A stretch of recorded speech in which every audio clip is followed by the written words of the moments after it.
ওই দিন ছিল রোজার একদম আগের রাত। আমি আসলে এইবার রোজার কোনো প্রিপারেশন নিতে পারিনি। ছোট বাচ্চা নিয়ে এই কাজ করি তো ওই কাজ বেঁচে যায়। মানে ঘরবাড়ি থেকে শুরু করে কোনো কিছুই আমার ওইভাবে আসলে গুছানো হয়নি। তো বাসায় দেখলাম অনেক গ্রোসারিও শেষ। তো আ অলরেডি ওইদিন ঘোষণা হয়ে গেছে আজকে রাতেই সেহরি খেতে হবে।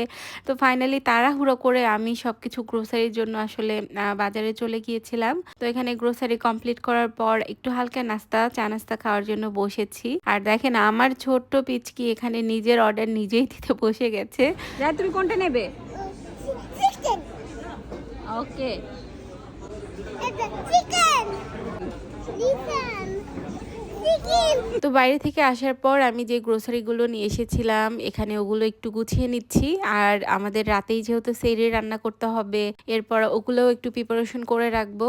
মানে আমি সেহরিতে যেটা খাবো এটা এই রাতে রান্না করেই রাখবো, আর ভাতটা হয়তো রাতে উঠেই রান্না করব। তো এখানে আমি আমার বাচ্চাকে ঘুম পাড়িয়ে তারপরে এসে কাজে পড়ে লেগেছি। এতদিন যেহেতু কোনো কাজই ওইভাবে গুছানোর টাইম পাইনি, আজকে রাতে আমার একটু মানে সব কাজ একসাথে পড়ে গেছে। তো আমি আজকে ঠিক করেছি আমি আজকে ফিশই রান্না করব। তো আমি এখানে কাতলা মাছ দিয়ে একটা মাছের ঝোল করব। এটা একটু কলকাতা স্টাইলে কালো জিরা আর জিরা ফোড়ন দিয়ে খেতে খুবই মজা হয়।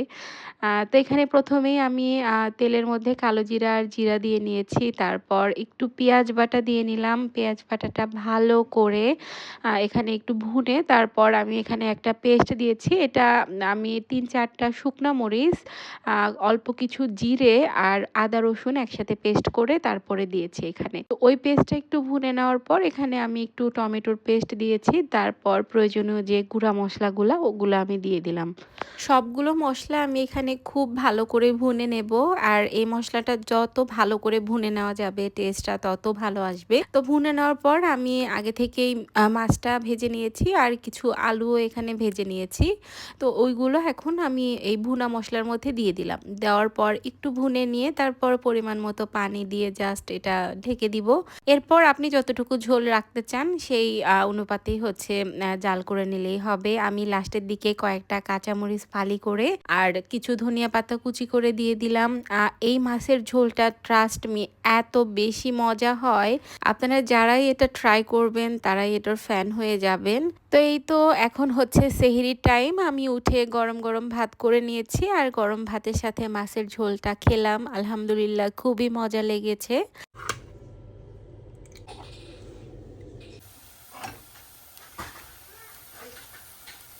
তো এটা ছিল তারপর আমার ইফতারের প্রিপারেশন। আমি যেহেতু আগে থেকে ওইভাবে কোনো প্ল্যান করিনি, যা কিছু মাথায় আসছিল ভাবলাম কিছু একটা করে ফেলি। তো এখানে ডিম আলুর চপ করার জন্য আমি দেখেন আলুটা সুন্দর করে একটু ভুনে নিয়েছি সব মশলা দিয়ে। তো আলুটা একটু এভাবে ভুনে নিলে খেতে মজা হয়। তারপর আমি ক্যান টুনা দিয়ে একটু টুনার কাবাবটাও এখানে করব। আমার যেহেতু বাচ্চাও রোজা রেখেছে তো ভাবলাম যে ওর জন্য স্পেশাল কিছু একটা করা দরকার।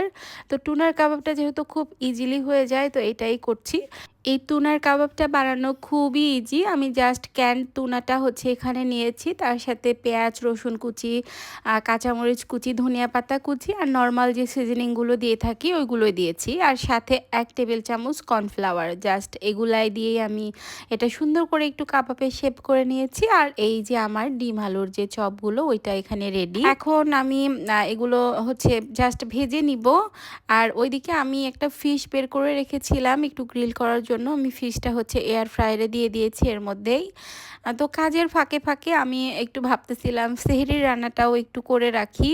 তো সেহরির জন্য আজকে আমি হাতে মেখে গরুর মাংস রান্না করব। তো এটা আমি এখনই করে নিচ্ছি কারণ আমার একটু প্ল্যান আছে যে ইফতারের সময় আমি একটু পরোটা করব। তো পরোটার সাথে হচ্ছে চাইলে একটু গরুর মাংসটাও এখন ট্রাই করা যাবে, এই জন্য আমি তাড়াহুড়ো করে মাংসটাও এখন করে নিচ্ছি।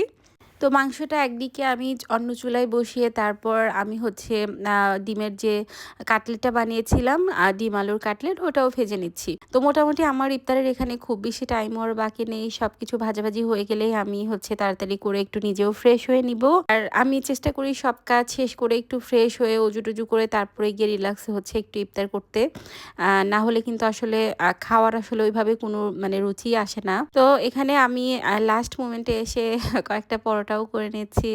তো পরোটাটা হচ্ছে আমি অনেক দিন পর বাসায় আজকে নিজে বানালাম। আমার আসলে ওইভাবে বাসায় কখনোই ভাজা হয় না, সময়ও পাই না। আর কেন জানি করাও হয় না, যেহেতু রেডিমেড পরোটাগুলো পাওয়া যায় ওইগুলোই বেশি খাওয়া হয়।